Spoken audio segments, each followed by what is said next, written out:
Hey garden friends, today we are going to talk about 10 garden habits that can make your gardening life easier. And one that I want you to absolutely stop doing. So let's get rolling. Number one, plan and organize your garden. Whether it's a small space, a big space, by planning out what plants you're going to buy or grow from seed, when you need to plant them, how you're going to plant them, and where they would do best in your garden will go a long way in making your gardening life easier. And this includes planning when you do a garden chore, what you're going to do, what you're going to get accomplished, and what tools you need. And that will help you focus in, if you are like me and have ADHD, where you will become distracted by something that needs to be done over there or something that needs to be done over there. Stay focused on the task at hand, and then you will enjoy the benefits or reap the rewards of your effort. You can visibly see it, and that will spur you on to the next chore. And also you can focus on an area and really get certain things done without spreading yourself too far in a shotgun blast, which I do that all the time. So I'm speaking from experience. Number two, mulch. Placing mulch on your soil can do so many things and make your life so much easier. Number one, it can suppress weeds. Number two, it can help retain moisture in the soil so you don't have to irrigate as much. Number three, as it breaks down, it feeds the soil, therefore feeding your plants, and then you need much less fertilizers. It avoids, if your plants are healthy, pest pressure, etc. So adding mulch can make your gardening life so much easier. Number three is really a lot more to do with vegetable gardening, but it can make your vegetable gardening life easier, and that's practicing crop rotation. Things like potatoes and tomatoes and other things can develop problems in the soil that will affect your plants next year if you plant them in the same spot. So it's good to rotate them around and switch them up and not place back. I think the rule of thumb is like 3 years. So don't plant tomatoes in the same spot for 3 years after, or you plant them, skip 2 years, and then the third year you can plant in that spot again. I don't know exactly if that's the time frame. And I get it. Some of you have small spaces and you don't really have a lot of places you can put a tomato plant, and I am with you on that. I don't either have, because of the circumstances of my surroundings in the tall trees, where I get enough sun for the tomato plants. But I either grow in containers then or create raised beds and switch out the soil. So that's how I mitigate that. Now, number four, using the right tools. Using the right tools for any job can make it that much easier. If you have a wide area to maybe mow down weeds or a cover crop or whatever, a good weed eater, which I have a battery one that works wonderfully, comes in handy. I even like if a pathway gets weedy and away from me and I want to clear it quickly, I'll just weed eat it down and wait for those weeds to come back to be able to dig them out. I don't always have time to dig them out completely, or I weed them down to the ground and cover with mulch, and I'm happy with that until later on I could deal with the weeds in another matter if I needed to. Pruners, secateurs, as some people call them, loppers, everything. If you have the right tool, it can make things go faster and easier and even safer. A huge one is staying on top of maintenance. Instead of letting it get so far where it's a huge job, then doing it in little bits at a time can go far. You maybe have 10 minutes, 10 spare minutes, go out and weed a small patch. It doesn't matter. I like to break mine up into like 3-foot square pieces. Like, okay, I can weed this 3-foot square patch in less than 10 minutes. So if I have 10 minutes, I'll go out and I'll take care of that patch. Now, if you wait until the weeds get very big, it can become more of a struggle. Their roots can intertwine with valuable plants you have, and you have a much bigger job on your hand.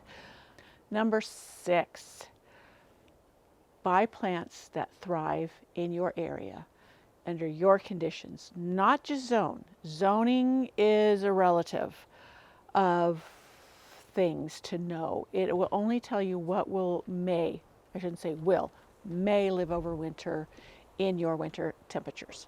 It doesn't include all the other factors that play a part in that. So don't go just by zone alone, but take into account your local conditions and if the plant's like that.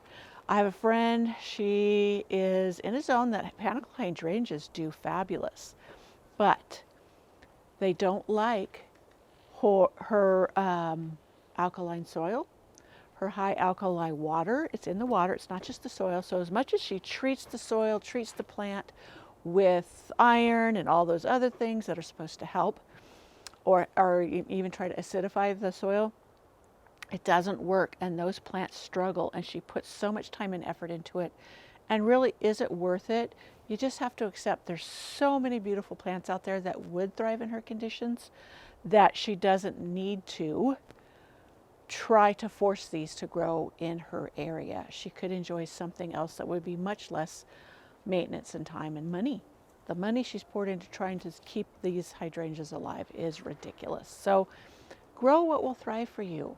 Don't because there's a lot of hype, things are advertised or marketed or whatever, and you think, I got to have that one to have a beautiful garden, and you don't. Try to make your life easier in the garden and pick things that will thrive for you without a lot of work on your part. Another good one, number 7, water efficiently. Now this may mean soaker hoses, drip hoses, whatever the factors may be that you can deal with. Now there's some really easy drip system kits. I got one from Home Depot. It wasn't a whole kit, the whole thing was in there. The hose itself had the drips. I didn't have to install emitters, but I did run little hoses up to my barrels, and from that it was so easy to set up that I became more confident in just buying the hose and the fittings, and I knew kind of which direction to go. But if it's easier for you to learn, start with a kit. They have them at Lowe's, they have them at Home Depot, I'm sure Ace Hardware. I'm trying to think of the ones I have around here that I have dealt with. But some things need deeper water, some things need less water. So plant your plants by water zones, I guess that's another thing, where they like light conditions, if they like less water or more water. And another thing I'm going to look into, and I'm going to practice, or I should say experiment with this year, is pulse irrigation. So stay tuned for that. So let's talk about compost. Compost is another way to make your gardening life easier. Now you may think composting is a lot of work, and some ways that you're told how you must do it, it would be. But for me, I'm lazy. A lot of times I throw my chicken scraps into my chickens. They break them down, peck at them, poop on them, and they break down, and I just rake everything out, put it into a bin or a raised bed, and let it compost away. I don't turn it, I don't anything, but it is so full of worms, and it feeds the soil, it feeds the plants, and it creates a healthy garden environment, so your plants will thrive and have that symbiotic relationship with the organisms in the soil, and everybody wins because that makes them more resistant to pests, diseases, everything that then you don't have to treat for it or feel you have to treat for it. I do not use chemicals in my garden, and we get along fine.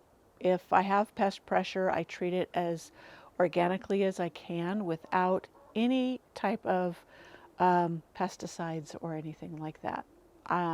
Spider mites, etc., I spray off with water or what have you. Sometimes I lose plants and sometimes I don't. But I refuse to use chemicals or anything like that because I want this to be a butterfly haven, and they're very, very sensitive to anything like that. Even some organic sprays or whatever can and will damage butterflies, either them or the bees and the caterpillars. So keep that in mind before running out and spraying anything in your garden. So what if you're getting older like me? What if you have the stinkiest soil? What if you have hard pan? What if you have, you just want something that's a little bit easier? Gophers, me. Raised beds. Raised beds are wonderful. You can put a hardware cloth underneath them, which is what I have done in many beds, 4 mini beds, and it keeps the gophers out. Raised bed, if you have poor soil, same thing. You can fill it with wonderful, you can buy bulk, so it's not as expensive. At first, there's an initial outlay. A lot of times I'll put wood logs in the bottom to help fill it up and then fill in with soil. And it's a misnomer or an error when people say that will tie up nitrogen. That is not true. And we'll go into that later when I'm filling some raised beds, and I will show you and tell you why that is not accurate. But raised beds can really, they're easier to keep weed free. There's just so many things that are a win that if you can go towards raised beds. Now raised bed, I should finish that thought. If you go to raised beds, that you will mitigate those problems. Now, it doesn't always mean building or having something to hold the soil up. You can build the soil up where it raises the level without having something to contain it.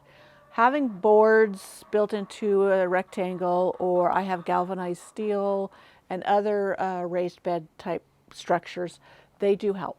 And especially if you want it to be high, like I'm trying to go towards some of the higher beds because I'm getting older and bending over to do things is a little more troublesome. And I'm just trying to find ways to make everything that much easier as I age gracefully. Okay, was that 9? I think that was 9. So number 10, let's move on to 10. Number 10, practice good garden hygiene. Now, if you know you're cutting on a plant that has a fungal problem or a disease, you'll want to sterilize the pruners you're using, nippers, what have you. I confess I don't always do this, but it is a good garden practice to do. So a lot of times I'll keep a wipey, which that has alcohol in it, what have you, and I'll just wipe them down to make it easier. Rather than sticking them in a tub of bleach water or whatever, I just use an alcohol-based. Even some people use a hand sanitizer, which will help mitigate problems. The alcohol clears it away. Or if you don't like the alcohol, use hydrogen peroxide.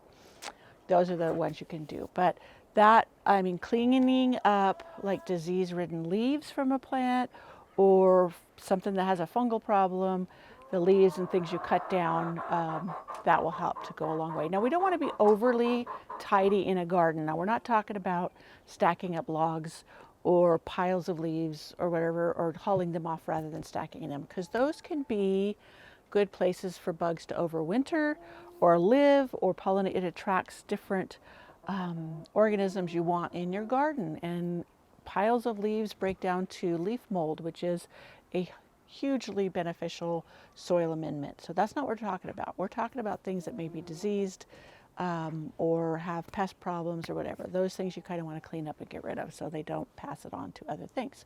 Now, we're going to get to the one habit I'm going to tell you to stop doing. The one habit I want you to absolutely stop doing is expecting perfection. Don't expect your garden to look perfect all of the time. There will be times when it is super messy. And you may have noticed as I sat around my garden or walked around the areas and filmed from, it's quite the mess.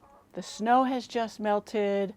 There's so much I need to take care of. There is gopher tunnels that I've tore up entire areas. I lost a lot of plants to the gophers eating them over winter that they had never touched before. But it was an odd winter. They were buried under 6 feet of snow, so they decided my irises were something yummy to eat. But give yourself grace. Sit back, just enjoy the process of creating your garden, having a garden space to go out to, and just sit down and enjoy it. And I want to add one more. I said that I was only going to have one habit. I wanted you to stop. Number 2 habit to stop. Don't compare yourself to others. There's a lot of marketers. I should say marketers. There's a lot of garden vloggers that they show you the pretty. Everything's manicured, everything's in order, and we would all love to have some of that. But let's not get caught up in so much into that we don't enjoy our own space. Do what you can, enjoy every little bit of it, and if you need to back off on some areas or make it a smaller garden because you can't keep up, then do so. Don't worry about having all the pretty plants that are shown. I love going into different, like yesterday we were over at Lowe's. I went in the garden center and there were so many beautiful plants and I was tempted to buy certain ones. I don't need them. I don't really have anywhere for them. Just because they're beautiful and I would have loved to buy them, I don't think I would have loved it afterwards because I don't have anywhere to enjoy them. And I have so much work to get caught up on to get things in order right now, having to think about, oh, what am I going to do with this for now? Because you really want to get them either potted up or potted into the ground. And right now we still could get some freezing cold temperatures. Yes, it's warm today. We're probably in the 60s, mid 60s. And here it is 75. I'm in the greenhouse now, but Tuesday is supposed to snow. So we can have that up until the third weekend of May. Even in the last weekend of May, we have gotten snow. So it can get very cold. I have to be careful about what I put outside, no matter, even though I'm a zone 8, people think, oh, you could probably plant sooner than people in zone 5, 6, 7. No, that's not true. It depends on where you're at. And that's why I always tell you that zoning is relative. So don't get caught up in where your zone is too much. Don't give it too much weight. So there you go. 10 habits to make your gardening life easier, and 2 to absolutely stop to make your gardening life easier. So that all being said, I hope you enjoyed this video and come on back. Now, if you want to see more about zoning, I have an entire video. I'll link it in the description box below on why I tell you not to worry too much about zoning and how it really is relative to your gardening journey. So I'll link that.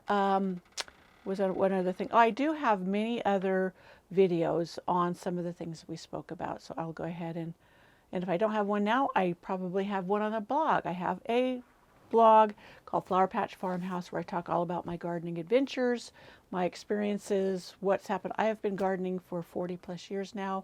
So enjoy. Learning from my mistakes so you don't have to make them too. All right, I'll see you in the next video. Bye.